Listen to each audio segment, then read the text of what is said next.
guys, it's Horror Honey. So today's video is of a woman from Puerto Rico that saw the great whites, the tall whites, in her backyard when she was a little girl in the 50s. So guys, this is her handle right there in the corner if you wanted to hit the person up for whatever. And I want to give credit where credit's due because this is not my video, but I'm sharing it with you guys here on YouTube. But you have to listen to this because it's very detailed, and I love the way this abuela explains what happened to her and what they said to her. All right, without further ado, here's the video. Bye. Hello, I am going to interview Edith. She has a story about being abducted in 1949 during an eclipse in Aguadilla, Puerto Rico. I believe you are 8 years old, 7 or 8 years old, according to the year. Tell me your experience. Tell me about what you remember and how it started. How everything started from day one. From the moment of your abduction and what you remember. What I remember was going outside the house.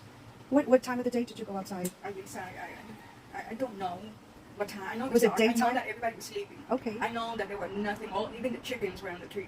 Sleeping. And the moon was out.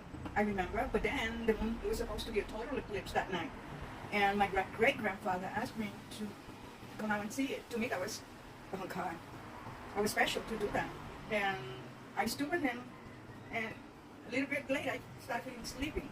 And I told my great, I'm sleepy, I'm going to sleep, I'm going to bed. And I turned around, and I'm going to climb to go inside the house. I see like a casket. But this casket was standing up, and the casket door open. The cover, that was it. Now that I see what was going on. So can I ask you a few questions about the casket? What? So you're walking to step upward because in Puerto Rico there were wooden houses There's that no steps. they had, like the platform as a child you have to climb up, and then you look towards where the right, Right. and then you see like what color was this capsule?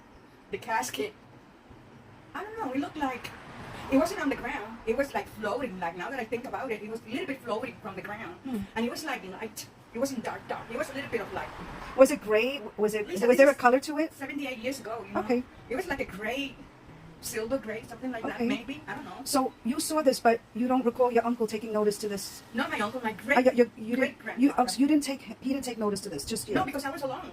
To me, I was already alone. I didn't see my great-grandfather after I saw the casket standing up in front, next to my right. And the door, the cover opened up and he hid behind. And I said to myself, very observant at that age, not being a little simple country girl, I noticed that the cover of the casket went like sideways and it hit. And I said, oh, wow. And then I saw 3 men inside the casket, but it was like a distance.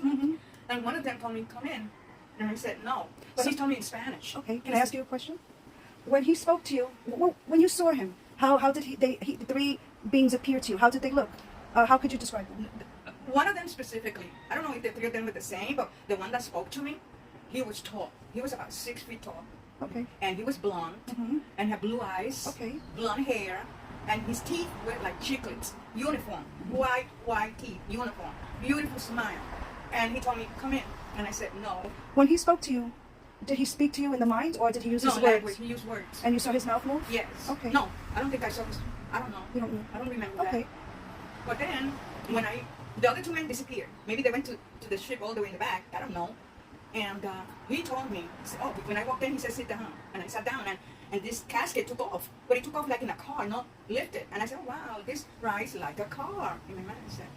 And then when I go inside, I see that they're communicating, but they're not talking. They're looking at each other. And I said to myself, they talk with their eyes. I noticed that. And I said, now that I'm older, and I said, how did I notice all that? And then a little time elapsed. I don't know how many hours. I don't know. And how did it look inside? Inside was just like, it was a little, like a pulpit, like when you go to a church and this little pulpit, desk like standing, and I'm sitting against the wall in benches that have no legs, but just a piece of wood. Were there windows? No windows. Okay. So, I think he was the leader that was talking to me. I think it was the leader talking to me because he came to me while I was sitting down. I was sitting down and he was standing and he said to me, we decided to keep you. Oh my God. I said, no. I feel those sobbing to this day, 78, 79 years later. I still think my sobbing went, no. And then I named my great-grandfather, I named my uncle, and I named my 3 sisters' name. And he told me, don't worry, we'll go pick them up. And I said, no. And that was the end, because then I remember getting up in the morning and telling my sister, and she's looking, ignoring me.